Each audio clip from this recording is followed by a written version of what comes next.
watching it.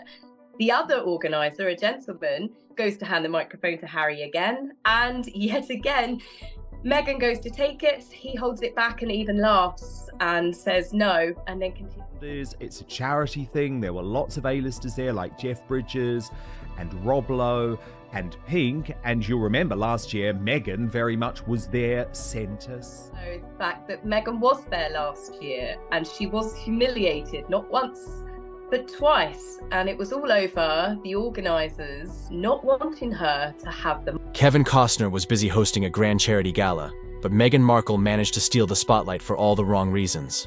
Instead of the cameras staying focused on Costner's event, they instantly shifted to Meghan's outburst. One tantrum from her, and suddenly the entire evening was about the drama she created, not the cause Costner was championing. Number one, Meghan didn't have to do any of that. She could have just stood there and had Harry pick it up.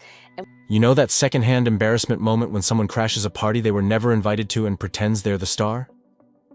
That was Meghan Markle at Kevin Costner's 8:05 live concert. She played the role of VIP. But the truth is, her name never even made the list. Lots of reasons why she didn't go, but I think her being genuinely sick is at the bottom of the pile. Yeah, indeed. This wasn't a glitzy Hollywood premiere or some red carpet circus. No, this was a small-town Santa Barbara fundraiser honoring first responders. Picture barbecue smoke in the air, cowboy boots, country tunes, and pure family vibes. But the second Meghan and Harry strutted in, everything shifted. The spotlight moved from the heroes to Meghan's grand performance. Giving it to him, number one, it infantilizes him. It infantilizes him because she has to pick it up and she has to give it to him. And here's the real punch.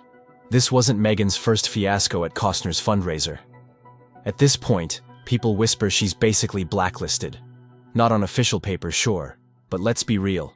Her arrival stirs drama, not donations. Harry in New York, where he is today, very shortly, but she's also not there either. So this was an opportunity for her to turn up with Harry. Flashback 2 years earlier, Meghan showed up and, insiders say, brought chaos instead of class. She reportedly tried to grab the microphone, desperate to turn the night into her own spotlight. What was supposed to be a fundraiser for firefighters suddenly became a scramble to keep Meghan off the stage. Instead of honoring heroes, the whole event turned into Operation Contain Meghan. It's quite significant that she decided not to do that.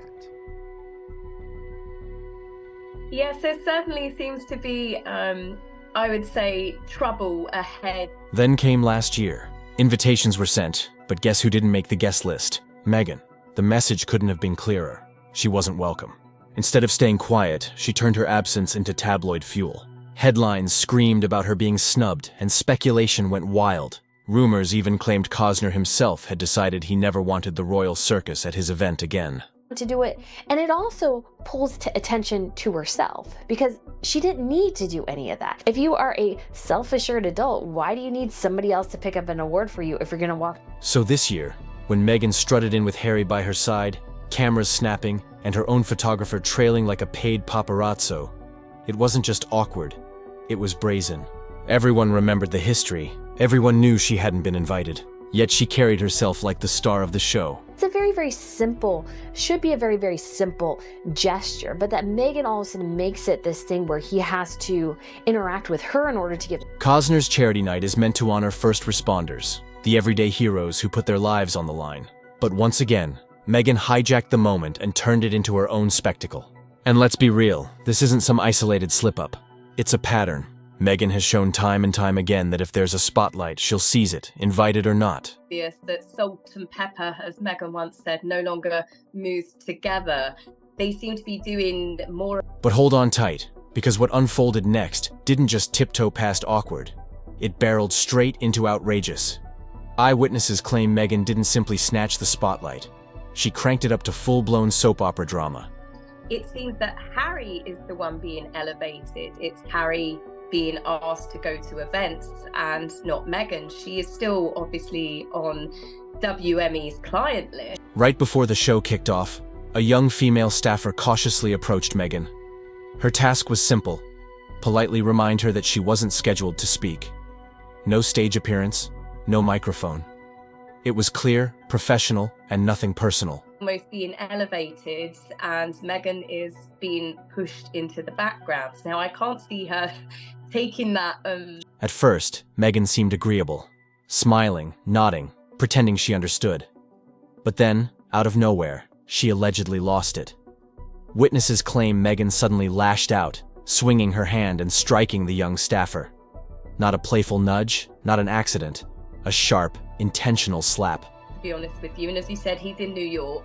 It's only the first 24 hours of his appearances, and I'm sure that we will get a paparazzi. The entire room went silent. Conversations cut off instantly. Gasps rippled through the crowd. Some guests froze in shock, while others quickly averted their eyes, desperate to act like nothing happened. Picture it, a fundraiser meant to honor firefighters, and the unforgettable moment turns out to be Meghan Markle striking a charity staffer. That single slap spoke louder than any speech. It radiated entitlement, dominance, and raw anger. And it also, at the same time, also infantilizes Harry. And then if you watch a clip, if you watch a clip, it's clear too that Harry is just kind of like, yeah. And here's the wildest part, Meghan didn't even flinch. Almost like this wasn't her first time snapping like that. The young staffer stood frozen, stunned. The audience sat in silence. And Meghan? She simply clung to Harry's arm like nothing happened. Naturally, every eye turned to Harry. This was his moment. Step in, diffuse the tension, defend the woman who had just been humiliated. But what did Harry do? Practically nothing. His hand rested awkwardly on Meghan's back, more embarrassed than protective. No comfort, no authority, just a man trapped between defending the truth or pretending it never happened. Witnesses said his jaw tightened, his face drained, silent, uncomfortable, powerless. Meanwhile, Meghan held on to him with that guilty child grip, eyes darting around the room, half defiant, half nervous. Harry, on the other hand, looked like someone who had lived this nightmare too many times before. Once again, not the picture of a strong royal couple, but of a man fading into the background of his wife's chaos. And then, here's the twist. Before the whispers in the room even settled, Meghan's PR machine roared into action. While guests were still replaying that slap in their heads, glossy articles were already popping up online. Suddenly, Meghan wasn't the aggressor. She was the graceful, supportive wife, stepping aside so Harry could shine. Eyewitnesses laughed at the spin. Meghan wasn't stepping aside. She was glued to Harry's side, stage managing every move for the cameras. And notice, not a single mention of the slap in official coverage. Scrubbed clean, buried under PR fluff. But here's the thing. The internet never forgets. People online saw the clips. They heard the whispers. They remembered. And for the firefighters and EMTs who should have been the night's focus, the whole thing was insulting. Their moment of honor hijacked. Even Kevin Costner, the man behind the fundraiser, was overshadowed. Headlines didn't celebrate his event. They screamed Meghan Markle. And here's where it gets darker. That slap wasn't just bad manners. It was dominance. Meghan sending a message. I control this room.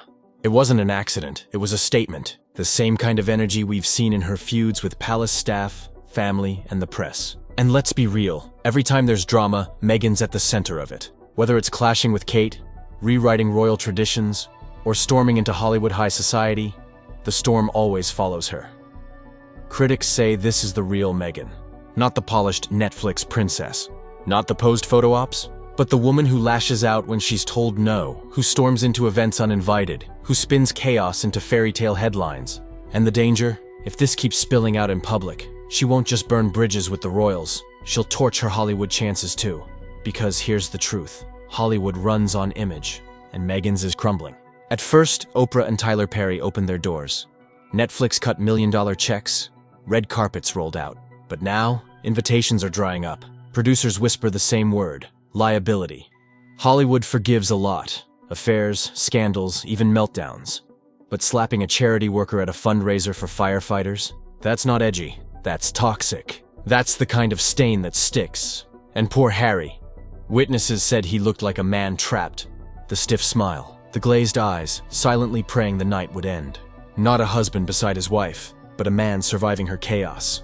The body language, the staged kisses, the glued hand-holding, it doesn't scream love. It screams insecurity, and the palace? You can bet they're watching. Maybe not speaking publicly, but watching. And deep down, you know what they're thinking. We told him. Because every scandal drags Harry further down. Each headline pulls him deeper into Meghan's orbit and further from his roots.